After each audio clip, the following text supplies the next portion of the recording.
Y'all know what's going on. It's time for another episode of Doing Time with Joe. I'm your host, Joe Baker, and welcome to the show, y'all.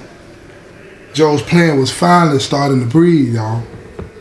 The Civic Crowns was under investigation. That's the firm, that the real estate holdings that Khalifa been signing behind his back with all the people that's trying to take over the city, gentrified and all these different types of things. The lawsuit papers they filed. Few of the council members, they running around whispering and all that because they behind it too. They got their hands in the kitty trying to get stuff, profiting off of people that's being killed and drugs being sold and making all the people in the neighborhood scared to live. The block was buzzing, y'all.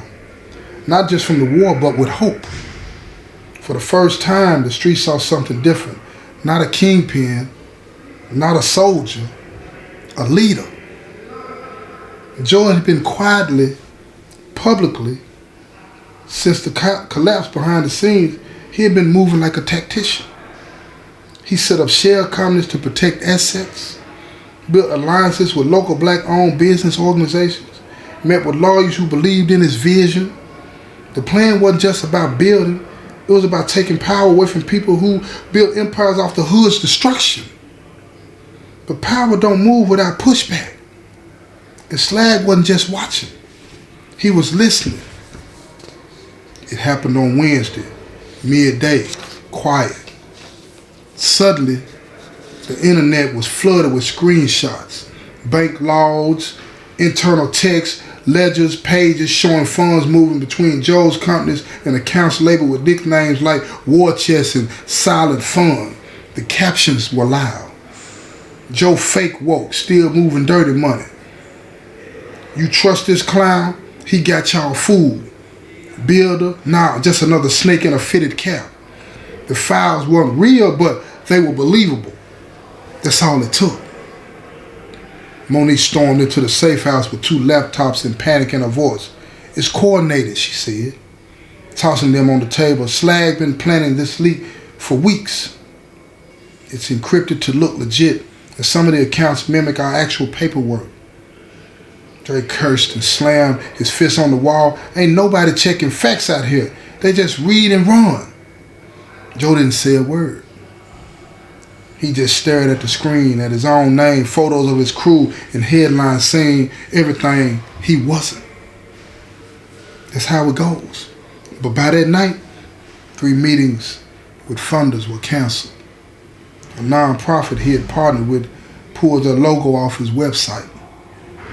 His inbox went silent. Phone calls rang, then died. Support evaporated. Even some of the sets that had stayed neutral were now creeping towards Slag's side, eyes hungry for a new payout. That's how it goes, y'all. That same night, about 2:30 in the morning, Dre got a phone call. It wasn't a number that he had recognized, but when he picked up, a robotic voice said, "Back off, or your brother dies." Then came a scream. It was faint, choked, but it was real. Then it went silent. They found Dre's younger brother's car still parked outside his girl's house. Doors open, blood on the seat. No witnesses. Just a burner phone taped to the steering wheel with a single message on the screen. He alive for now. Dre went wild. He flipped the table, punched the wall, and then he ran outside barefoot with a Glock in his waistband. Joe stopped him in the hallway, still in a wrinkled t-shirt, eyes bloodshot from the stress. "You running into a setup," Joe said. "He's my blood." "I know, Joe," Joe replied, but holding him back by his shoulders, which is why you ain't dying over a message. That night, Joe locked himself in the bathroom and collapsed to the floor. His ulcers came back angry, like they knew what fear felt like now. He vomited blood in the sink, laying on the floor, shaking. In pain, he cried for the first time in 10 years, not out of weakness, out of anger and fury. He flashed back to when he was a 10-year-old, hiding under a kitchen table while his father got stomped out by the police in their living room. He remembered vowing that day he'd never be that powerless again. But now, It felt like history was trying to repeat itself. The next morning, Officer Ward and Monique found Joe on the back porch, wrapped in a hoodie, looking like a ghost again. "You ain't built for this pace," Ward said. Joe didn't answer. "You gotta fight smarter, not harder." Monique sat beside him and laid a new plan on the table.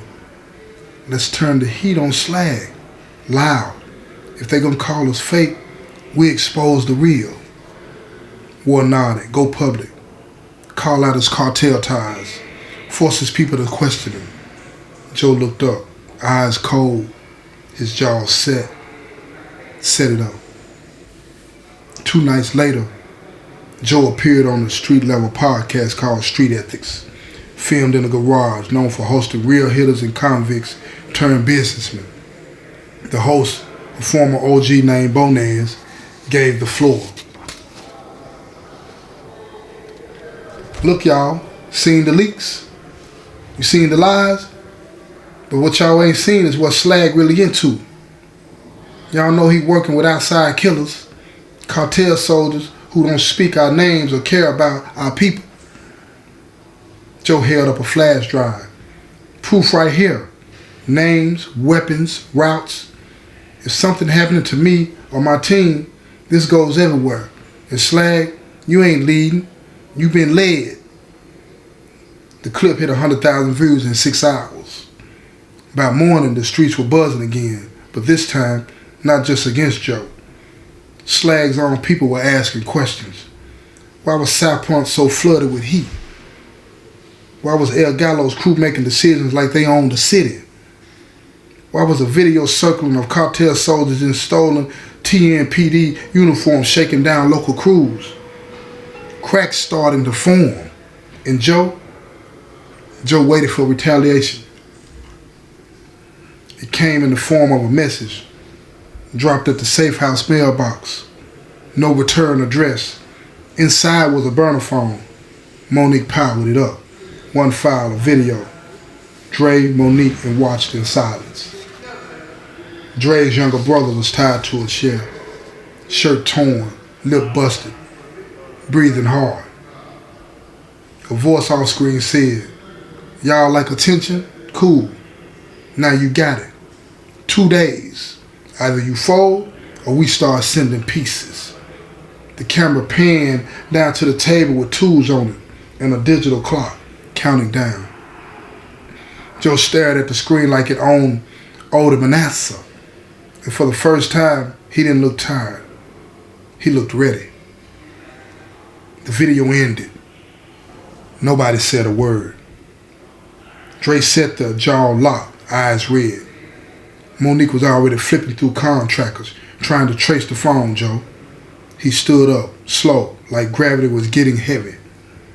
He turned to Officer Ward, who just got there, silent and steaming. "You got anything, Joe?" "Nah," Ward nodded grimly.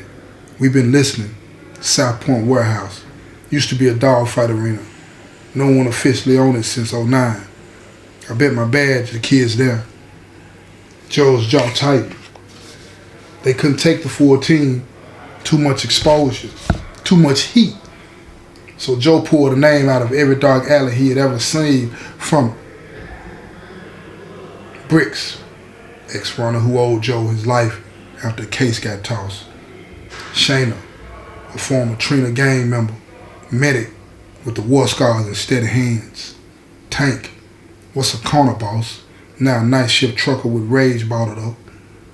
And of course Dre, burning for blood, but now laser focused. "This is a ghost mission," Joe said. "No reinforcements, no phones, no second chances. We get the boy and get out.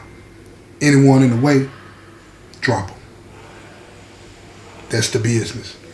The oath was sealed. It's going down. They rolled out in 2 stolen vans. No plates, dark paint, no talking, just breathing. The warehouse looked like a forgotten beast. Sagging roof, blown out windows, and silence so deep it made your teeth buzz. A faded sign still read, South Point Kennels. They breached through the loading dock with a sledgehammer and a flashbang. Then hell opened up. Gunfire cracked like whips. Cartel guards posted behind dog cages and wooden pallets let off heavy rounds. Joe moved like death in dinner, popping one in the chest, two in the neck.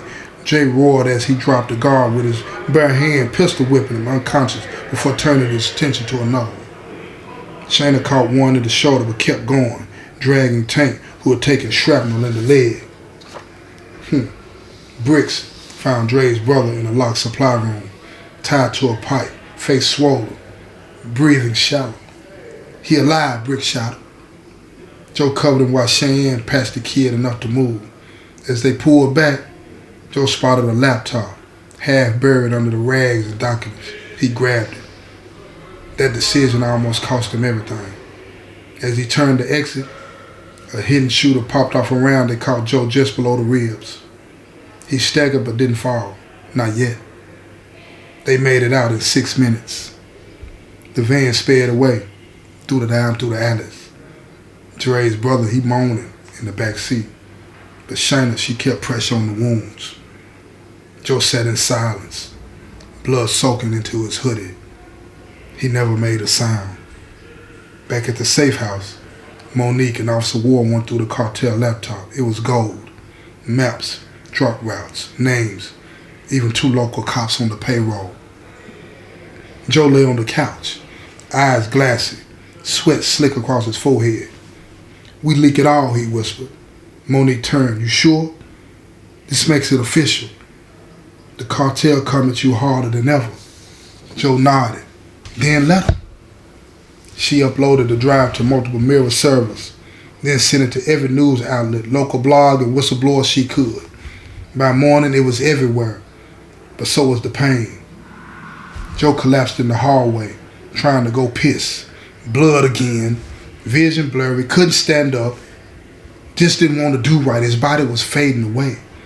They rushed into the underground medic they used for jobs like this, Doc Nino, a Haitian surgeon who kept the business to himself. Doc did what he could, but it was bad. You ruptured tissue. The ulcer's wide open, and that bullet, it moved. You need real surgery. And even then, you keep stressing, keep moving like this, 2, maybe 3 weeks max. Joe stared at the ceiling. "I don't need 3 weeks." That night, Joe asked Monique to leave him alone for an hour. He sat at the kitchen table and then started writing in a notebook. Each page was a letter. One to Dre, one to Monique, and one to his son, and one to the city Ironcrest itself. He wasn't giving up. He was getting ready. But if he didn't make it, they still had to know what this was all for. He sealed the letters, labeled each with a shaky handwriting, and put them in a cigar box next to his pistol.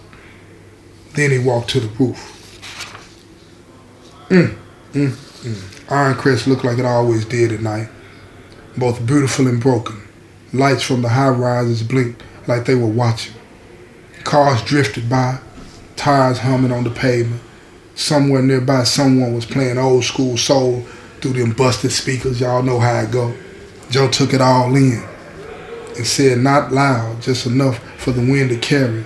"If I die, I die clean, but I died building." Slag vanished after the leak. No videos, no turf talks, nothing, no online flex, just silence. And that silence said everything. People whispered about him out in East Point shipping yard. Others said he fled to the Mexican border. But the smart voices, the ones who really knew how war worked, said he wasn't hiding. He was building. Then the attack started. Not on Joe's crew, not yet. Instead, they went after the neutrals. Crews that hadn't chosen a side. Corner bosses that had stayed quiet.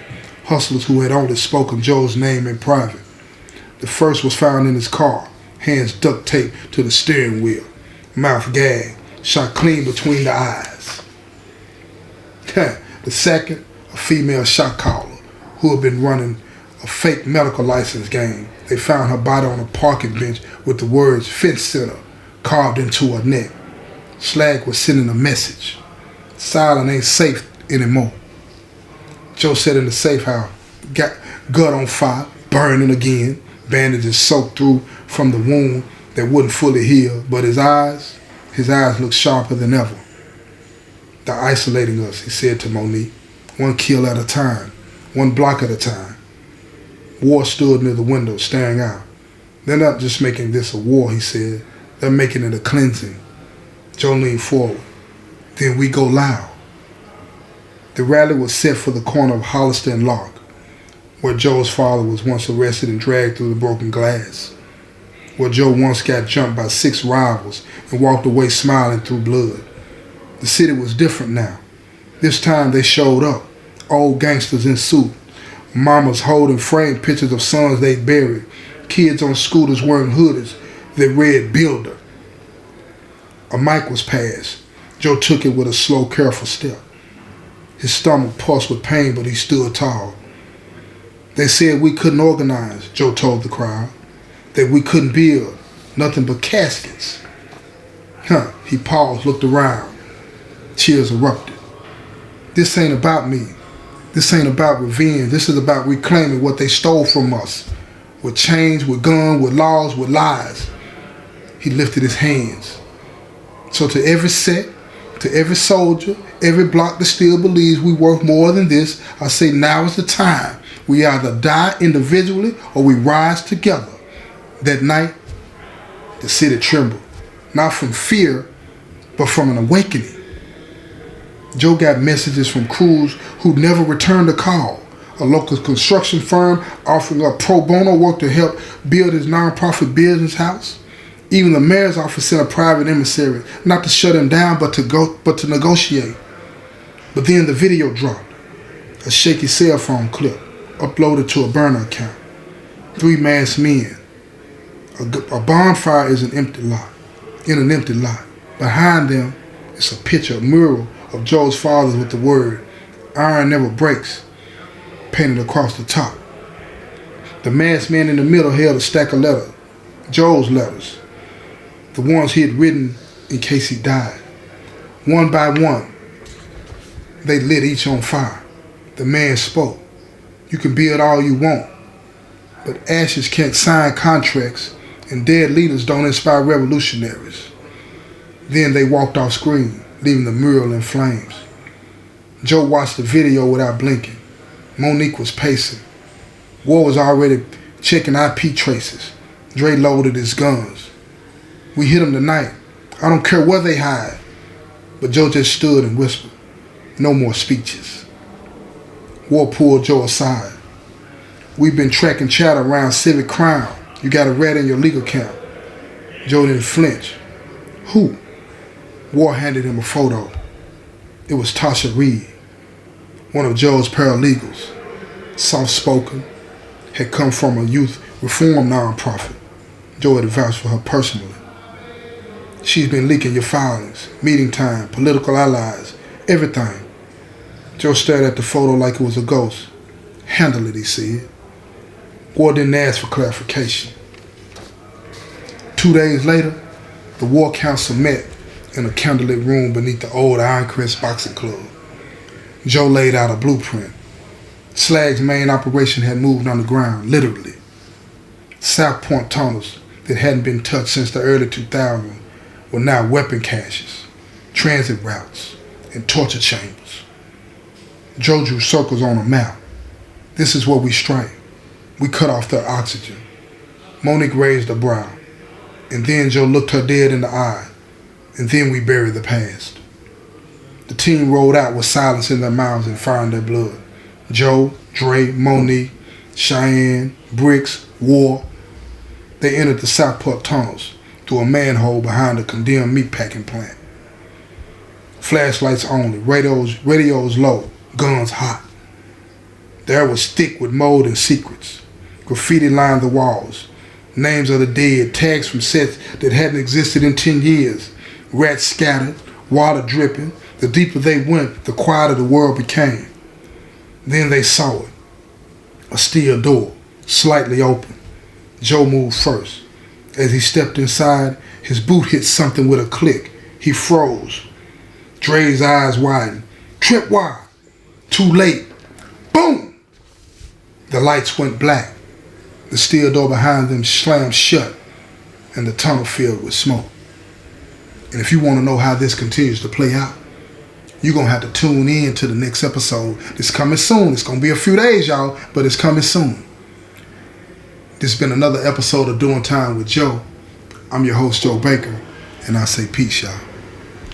I'm getting